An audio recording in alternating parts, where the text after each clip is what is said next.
je vais finalement faire aujourd'hui une vidéo qui m'a été demandée. Et c'est comment est-ce que moi je fais pour m'habiller presque exclusivement en fripe. Donc pour celles qui ne me connaissent pas, j'ai un compte Instagram de mode How to be Curly in Madagascar où je suis suivie par près de 10 000 personnes et où je poste presque quotidiennement, enfin j'essaye, mes looks. Et la plupart de mes pièces viennent des fripes.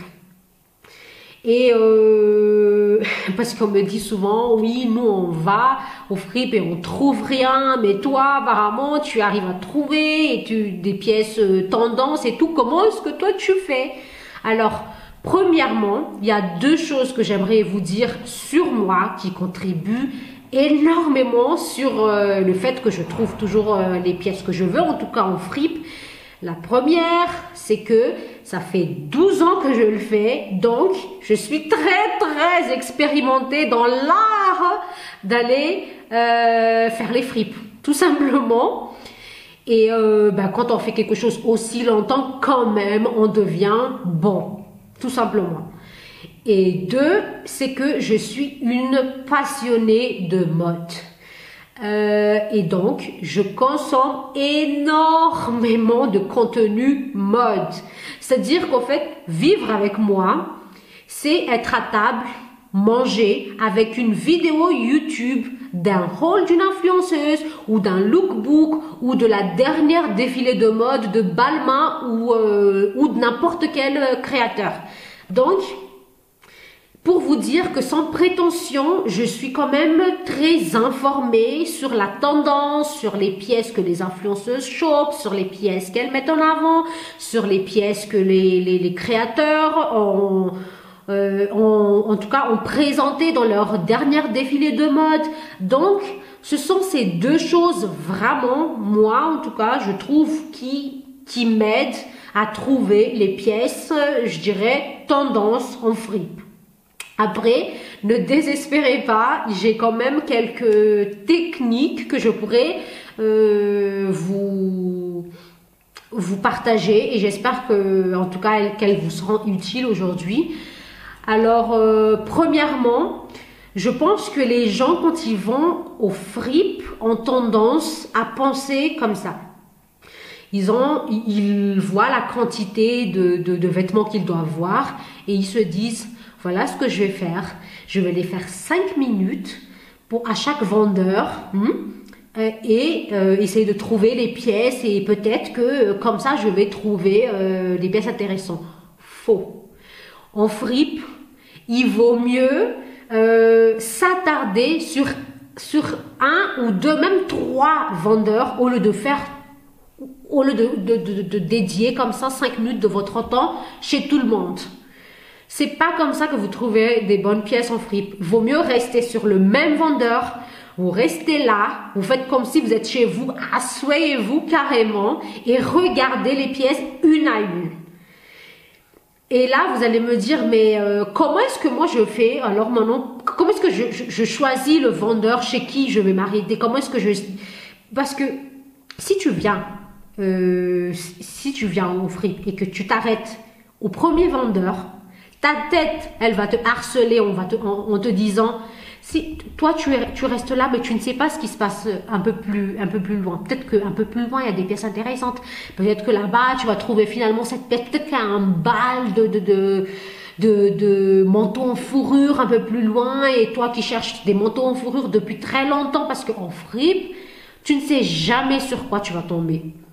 Donc, premièrement, mon conseil, c'est que si vous avez décidé cette matinée-là, par exemple, d'aller faire les fripes, c'est que dans un premier temps, faites d'abord le tour, ok? Juste pour voir déjà qu'est-ce qu'il y a sur le marché concrètement. Qu'est-ce qu'il y a? Il y a un bal de quoi et quoi. Maintenant, comment est-ce que moi je fais pour fouiller? Parce qu'en général, vous avez une quantité énorme de vêtements devant vous et il faut trouver quelque part, il y a une pièce que vous allez aimer. Et donc, Et c'est là vraiment que le fait que je consomme énormément de quantité de contenu mode m'aide énormément parce que le cerveau, en fait, est quelque chose d'extraordinaire dans le sens où il va toujours aller directement repérer une pièce qui vous est familière. C'est-à-dire que les pièces que je vois dans les hauls, sur Pinterest, sur YouTube, en fait, si jamais il y a une matière ou une imprimée que j'ai déjà vue auparavant, bah, mon cerveau va directement la remarquer sur tous les vêtements qui se présentent là. Et c'est là que je vous dis de faire en sorte, si vous êtes sur Instagram en tout cas ou de Pinterest, de suivre les bonnes personnes pour que vous puissiez être au courant enfin, des tendances, de tout ce qui se fait actuellement dans la mode. Maintenant, on va dire concrètement, par exemple, supposons que je sois devant un bal de jupe, ok? Donc, ce que je fais, c'est que je prends du recul, ok? De manière à voir déjà tous les vêtements qui sont devant moi et je scanne carrément. Et là, je regarde, est-ce qu'il y a parmi tous ces bouts de vêtements que je vois, une matière qui est tendance actuellement? On va dire, par exemple, le tweed. Le tweed est très tendance déjà depuis l'année dernière parce que même si le tweed est originellement travaillé par Chanel, mais depuis quelques saisons, il y a d'autres marques, même je pense que Zara même, ont sorti des pièces, des petites tenues en tweed, donc ce qui fait que maintenant je suis... j'achète dernièrement énormément de tweed en fait. Donc, par exemple, là sur le bas, je vois un petit bout de tissu tweed, ok? Et donc, je vais la ressortir. Je vais regarder, vérifier. Premièrement, est-ce que déjà, en gros, en général, l'état de la jupe, est-ce qu'elle est toujours en bon état? Ok. Deuxièmement, est-ce que c'est une coupe intéressante? Parce que des fois, c'est un peu n'importe quoi. Aussi, c'est peut-être une jupe tweed, mais une jupe tweed vraiment vintage, c'est-à-dire des coupes mémées des robes, enfin des jupes de ta grand-mère. Là, supposons que c'est une coupe plus ou moins classique, mais qui peut marcher. Et troisièmement, est-ce que c'est de ma taille? En général, j'aime bien essayer directement sur place. Moi, je fais comme chez moi. Je me gêne absolument pas. Il faut que vous sachiez aussi que les vêtements, en fait, quand ils sont froissés, ont l'air plus serrés que dans la réalité. C'est-à-dire que si vous essayez un jean, par exemple, en fripe, et que le jean est déjà froissé et vous avez déjà l'impression qu'il est un petit peu grand, c'est-à-dire que ce jean-là, quand il sera lavé et repassé, il sera beaucoup plus grand. Donc, faites attention à ça. Et par exemple, pour la jupe de tout à l'heure, elle ne me rentre pas. Donc, je me dis, non, je ne vais pas essayer de prendre cette jupe pour ensuite la retailler parce que retailler celle-là va être une casse-tête. Peut-être même que la couturière va me la gâter. Donc, je vais laisser. Ensuite, je refais la même chose. Je rescanne tout ce qu'il y a. Et je regarde s'il y a une imprimée. Oh tiens, il y a une imprimée de carreaux qui est à la mode actuellement. Je vais regarder, je vais vérifier. Et franchement, c'est aussi simple que ça. C'est comme ça que je fais. Ça sert à rien d'aller fouiller de manière frénétique comme une folle le bal. Il faut avoir une stratégie. Il faut savoir, vous êtes devant par exemple un bal de robes. Essayez de voir, ok, voilà, quelle robe je cherche. Ah tiens, je cherche les robes de bonne qualité, donc peut-être, je sais pas, moi, en coton ou en soie ou truc. Donc c'est ce que vous recherchez parmi les bouts de tissu.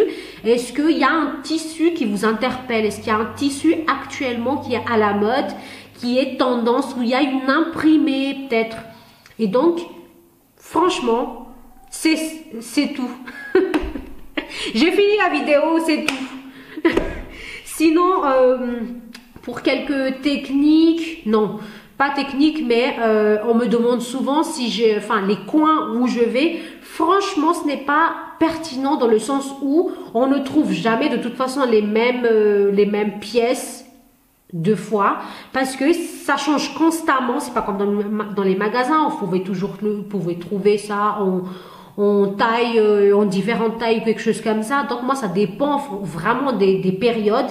Il y a des périodes où je trouve énormément des bonnes choses à Anna Lakel, et il y a des périodes où je ne trouve rien, je rentre bredouille. Donc ne vous inquiétez pas, c'est normal de rentrer bredouille des fois.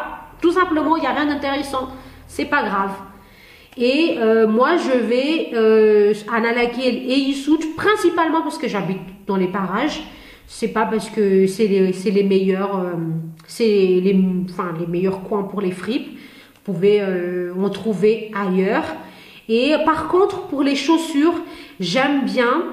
Mon coin, c'est le coin qui est c'est sur le côté de l'hôpital Befelatanen à Mamassen.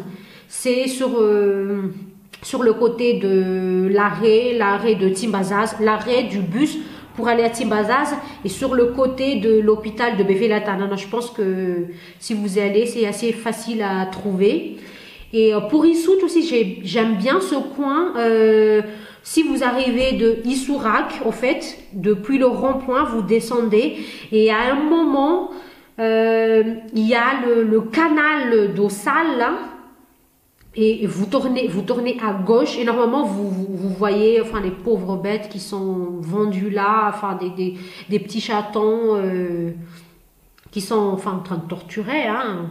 Et vous continuez sur ce couloir, et c'est vraiment les coins où il y a les pièces les moins chères. Franchement, en général, quand je trouve mes vrais jeans, peut-être, je sais pas, 3000 arrière, 1000 arrière, même 5000 arrière, c'est toujours dans ce coin-là. Parce que j'aimerais bien un jour pouvoir aller en fripe et filmer et vous montrer en live comment est-ce que moi je le fais, et bien sûr sans me faire agresser et sans qu'on vienne me voler ma caméra.